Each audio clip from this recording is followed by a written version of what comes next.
Hi, I'm Nandini from Nucleus Links. And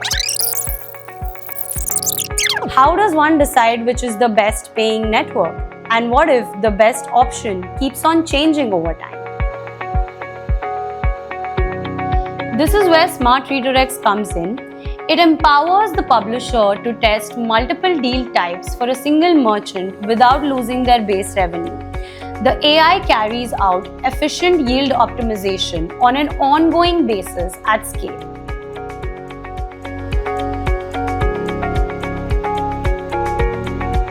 So far, yes. Many publishers hold this notion that sub-networks don't pay higher than the primary affiliate networks.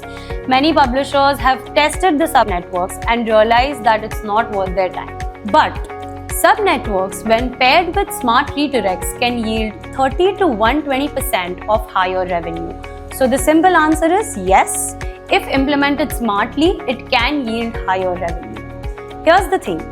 Sub-networks don't have the capacity to buy 100% of your clicks for a given merchant.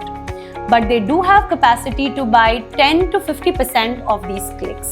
Now for these 10 to 50%, their EPCs tend to be 2 to 10x higher. So Smart Redirects helps affiliate publishers optimize these fractional premiums. Well, most don't because of the work involved. Onboarding, negotiating rates, tracking performance, managing invoices. There's a lot of work involved. To simplify this process, we created Network Plus.